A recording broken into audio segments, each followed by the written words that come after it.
Okay, good day, guys. Hope your day is going well so far. And remember the golden rule to like the video and subscribe to the Formula Sports channel, as your subscription is a free way to support the channel and goes a very far way in helping the channel grow.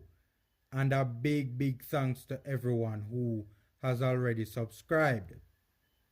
Firstly, guys, let me know in the comment section who you guys think has more leverage in this situation between the players and the federation. And also, who do you think is right in this situation? Because the public opinion does seem to be split on this particular issue. So I'm very interested in knowing your thoughts in the comment section. So doing this video was a bit challenging for me. Challenging for me because it's an issue that I really want to talk about, and obviously it's the main story dominating the headlines these days. But the main reason why doing this video was a bit challenging is because I'm struggling to really make up my mind as to where I stand on this particular issue, because it is such a nuanced issue with many sides to the argument. And I know many people will be a bit surprised by this, that I'm not automatically jumping on the side of the Reggae Boyz, as I see a lot of people are currently doing. And I understand as well that obviously people's opinions will be fashioned against the backdrop of their extremely negative view of this current JFF Federation. Now, when initially deciding to do this video, I initially had intended to, shockingly to most of you, take sides with the JFF. This was my initial reaction. But my thoughts have changed over time. Not that I'm fully on the side of the players, but I am moving away from supporting the federation on this particular issue. And to be honest with you, I am currently in the middle. But kinda in the middle, but going into the direction of the players, the Reggae Boyz. But there were a number of reasons why I initially intended to take sides with the JFF. Firstly, it really rubbed me the wrong way when I heard that the players were basically saying that they were prepared not to play the Gold Cup or the World Cup qualifiers. Man, that just really rubbed me the wrong way. The fact of the matter is that this would be an absolute no-no in my opinion. And even though I think it's just a bluff, in my opinion, it shouldn't even enter their minds, much less exit their mouths. So this I was just not going to co-sign, right? And my whole thing was that big, potentially defining moments for our nation's football are on the immediate horizon. It really and truly just didn't sit well with me for players to be revolting at this particular point in time. But apart from this one thing I really don't agree with, let me just state categorically that the boys are not in the wrong here. By any stretch of the imagination, they are not in the wrong. My initial reaction to take sides with the JFF was initially influenced by this statement that I was in horrible opposition to, but also mainly on the basis of practicality and what I felt was the most realistic option and the most likely outcome, taking into account the nature of this federation and how they generally operate. So, in my opinion, guys, starting the negotiation with the $7,000 US figure is not unreasonable, and my opinion has been based on information currently out in the public regarding wages earned by other countries, wages earned by the Reggae Boyz in years gone by, and the additional risk factor of playing in these times of uncertainty. And the boys have also made it clear that this number is strictly a negotiation tactic. And to be fair, this $7,000 US figure is probably reasonable in and of itself, given this additional risk the boys are taking. Now, the numbers by the players are reasonable for me, but the JFF is saying they can't afford more than $2,000 at this time, which in truth is an unreasonable number. But to be honest with you, I really and truly don't think they are lying, right? I think they are being truthful regarding this. But where it gets tricky for me, guys, is that really and truly the JFF cannot pay the players what many of them are worth because of the JFF's own alleged incompetence and alleged corruption, at least in my opinion anyway. And I know most of you share that opinion as well. When the JFF is talking about the previous 5,000 US dollar figure is the reason why the federation is currently in debt, to me, that is nonsense. The JFF's inability to attract sponsorship and market the value of the program is why the federation could not afford the then reasonable sum of 5,000 US dollars. So from that perspective, is it fair for the JFF to look at the players and expect them to be understanding? Is it reasonable for the JFF to expect the players to sympathize with them? When many people think that if other, more competent and less stigmatized people were running the federation, they would more than likely be able to pay. So when you look at it from this perspective, you can kinda understand why the players now take no talk from the JFF. Even though we would just all breathe a sigh of relief if they just signed. But the fact of the matter is, the current JFF Federation is incapable of running the federation in a competent manner in my opinion, and is also incapable of bringing in additional revenue streams including sponsorship, and I will address why I think this is impossible for them to get adequate sponsorship in a later video, right? But here is where I don't side with the players. My whole thing is that trying to get this JFF to try and shape up is literally akin to getting blood out of stone. So why even bother to try when it is impossible? The fact is, for years we have been decrying this federation and its truly shocking incompetence, and yet still, they still have not improved one bit. So in my opinion, a revolt for this is pointless. So my whole argument is that this is a golden opportunity in the nation's footballing history. Many people see this as an upcoming period where the Reggae Boyz can have unprecedented success. Why put that at risk in trying to pull off the impossible?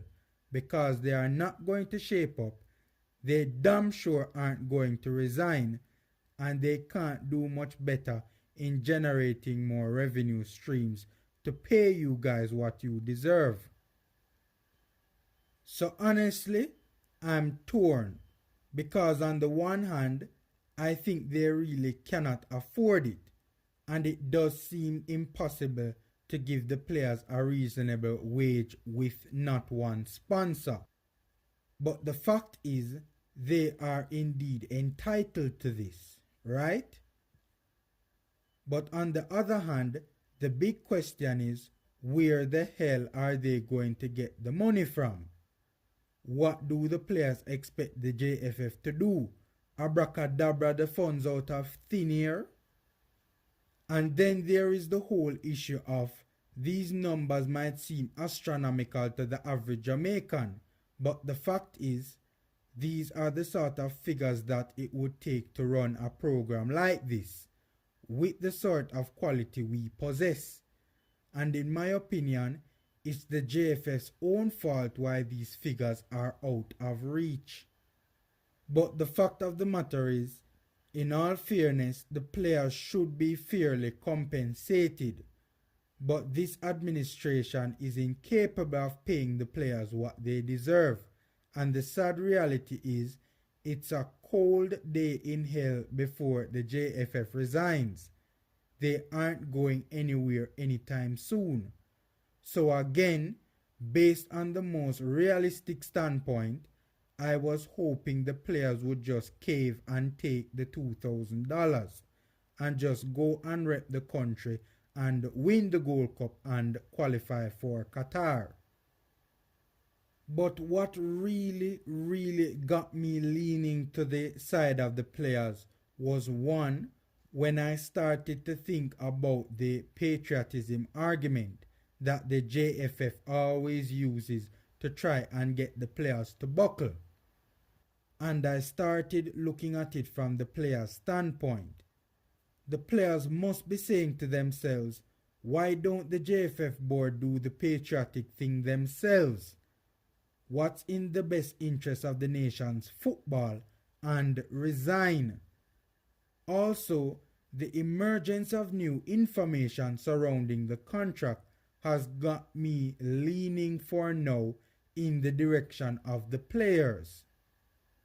In light of these new details that have come to light about the contract, I honestly am starting to feel as if I just cannot in good conscience come here and tell those boys to take that contract, as the monies being offered for the friendlies is just plain and simply chicken feed, and honestly is just downright offensive.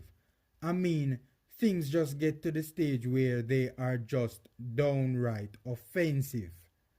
When you have TVJ reporting that part of the JFS proposal involving international friendlies is for games with FIFA top 30 ranked teams who are none rather CONCACAF teams, the JFF wants the players to take $1,000 US in appearance fees, $750 bonus for a victory home and away, and $500 US bonus for a draw home and away. For friendlies against a top 5 team in CONCACAF, $750 in appearance fee, bonus of $500 for a home win, and $250 for an away win. For other CONCACAF and Nation League games, $500 for appearance, $250 bonus for a home win, and $500 for an away win, 15% prize money, and for other friendlies, $500 for appearance and an additional $500 for a win. Now guys, if this isn't offensive to these players, then I don't know what is. At what point will it become offensive? The fact of the matter is, it would just be criminal to ask the boys to take this, especially when Ricardo Fuller is doing interviews saying 20 years ago he was earning far more. Plus, what if the JFF fortunes change over time? The players will have been bogged down by this contract for the next 3 years. Is there anything in the contract that will allow, if possible, for an increase to what they are currently being offered? Also, I hear that other people are talking about that other Caribbean countries are paying their players around $750 to $1,000 in appearance fee. Now I can't agree with that. To compare Jamaica, who win Caribbean Cup every time with them C squad, to what other Caribbean countries are making is absolutely ridiculous. Plus, Suriname and Curacao just are come and are still not at our level. And we are the Mecca in the Caribbean in football and basically almost everything else, right? The boys have also been raising other issues of hostility in the negotiations, unprofessionalism on the part of the JFF, lack of trust, and most importantly, lack of respect. All of which are again very fair and reasonable takes in my opinion. And I do think that most people who have been following this issue closely would agree that the JFF has looked like they have been carrying out this negotiation process in an unprofessional and unjust manner, a manner in which defies the most important rule of a negotiation process, which is negotiation in good faith. That stick-up nonsense that the JFF did the other day regarding the take it or leave it stance with the Friday deadline date is just simply unacceptable. And players allegedly learning about this deadline while watching TV is just utter nonsense. And this whole thing is just disrespectful. My thing is, why the JFF don't just try and beg them to take it, rather than using arrogance and trying to force them? Explain the situation to them, no man, and just ask them kindly to accept this offer by the Federation because we cannot afford any, or we cannot afford to give you guys any more. Why try and force them to take it? Just humble yourself and just ask them kindly to take it instead of trying to force them or force it on them and stick them up. But judging by this stance that the JFF has taken, it is clear that the JFF is not behaving as if they are a party to a negotiation, and I think we can all agree on that. And more I am starting to understand and sympathize with the players' stance, as much as I would love for them to just go and play and do it for country. Initially, my whole thing was that your duty to your country and the importance of the moment trumps your bruised ego and pride. But man, the more details come out is the more difficult it becomes to side against the players. And what really pulled me back into the direction of the boys is me thinking that they are human too. They have feelings and they need respect and dignity from the Federation, right? And not to feel like they are being bullied to just accept any and anything. And this is not a trivial want either. This is a need. And they are just seemingly at their wits' end and can't take the obvious disrespect anymore.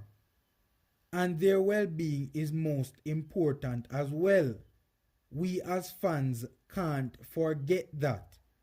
And not only their physical well-being, but also their mental well-being as well. Their performances on the pitch can also be affected by this. So it is also in our best interest as fans to be understanding when they express their frustrations.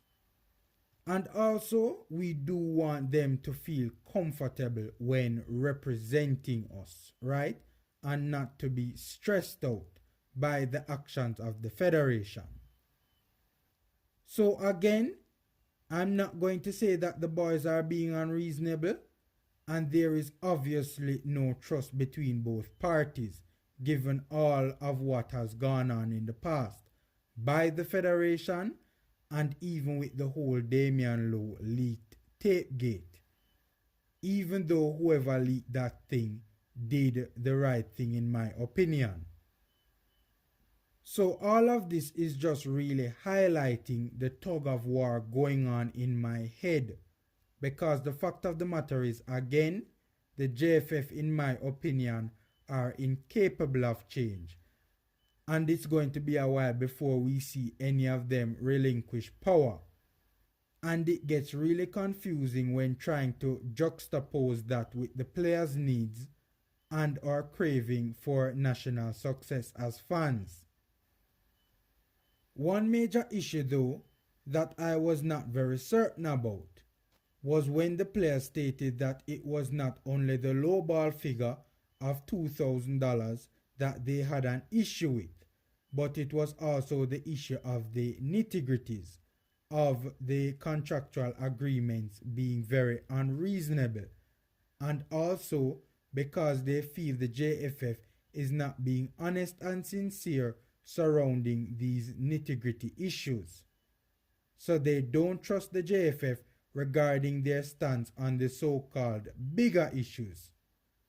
Now, I would love to know what are these quote-unquote nitty-gritties. The boys need to be more specific and also need to explain to the nation what these nitty-gritties are.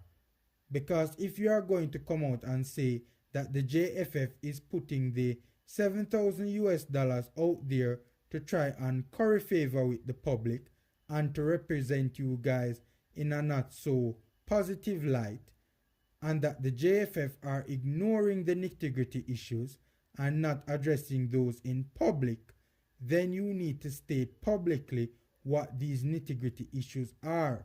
I have not heard anything as it pertains to what these nitty-gritty issues are. So what you guys need to do is to put these other issues out there and put the JFF to shame. If this is indeed true and this is a genuine issue you guys are having and not just a public relations ploy. But all in all though, the one thing I would give the JFF props for is learning from the Damian Lowe tape gate and finally trying to sort things out months in advance and in a documented manner. Because let's be real here guys, if the tape had not been leaked, this negotiation process would not have begun so early in advance and would not be documented in this manner.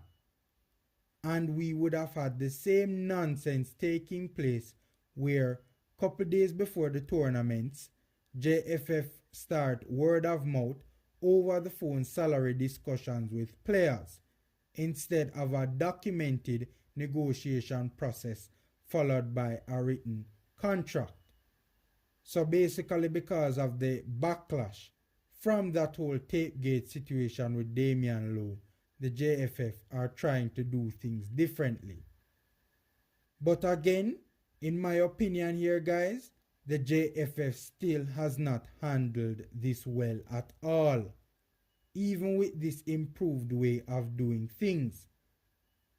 But can you guys imagine how much more messy and confusing this process would have been if it were not for the JFF being forced to try and do things properly because of the pressure that would have followed the release of that tape? Can you imagine if all of this was taking place via word of mouth and a couple of weeks before the World Cup qualifiers began? Also, I'm wondering who leaked the info regarding the $7,000 as well, which would have turned this negotiation into an ugly public spot, unnecessarily so. Can you imagine what a Ivan Toney, who has a big upcoming decision to make, feels about this? Who knows? I also don't think that we must ignore the players' time for a change slogan either, as the Reggae Boyz might be trying to put public pressure on the Federation because I do think they want the Federation to resign and to leave the running of the Federation to more capable hands. But as I said, man, a revolt for this would be pointless, cause to get these guys out, they would have to be forced out. Quickly though, before I go, I must say the JFF stance of them claiming they would be moving on from players who don't sign has to be a bluff, because they could not genuinely believe that madness. So you guys seriously intend on leaving out Leon Bailey, Andre Blake, who is by far our best keeper, Damian Lowe, Adrian Mariappa, Kemar Lawrence, Junior Flemings, Shamar Nicholson, amongst other very important players? I'm going to give you guys the benefit of the doubt that this is indeed a bluff. Is the JFF also being truthful when they say that there are players willing to sign? Or are they just referring to the new overseas born players like Antonio, who would really play for free because he is loaded and really might not understand the full extent of what they are getting into? And Mariappa being a part of this negotiation process for the boys will hopefully help to convince the overseas born players that they need to support the local boys, because we have heard stories of the past of there being a divide, and the fact of the matter is, in order to achieve success, we need unity in the camp. So guys, again, let me know in the comment section who you guys think has more leverage in this situation. Is it the players or is it the federation? And also, let me know whose side you are on. Okay guys, let's hope this thing is resolved in relatively short order, especially before that crucial Gold Cup warm-up friendly against the US. Hopefully there can be some meeting in the middle, although the JFF don't even look like them can budge. But we do need the players up and running for the Gold Cup and the World Cup qualifiers. Okay guys, enjoy the rest of the day, stay safe, and please remember to like the video and subscribe to the Formula Sports channel, and until next time.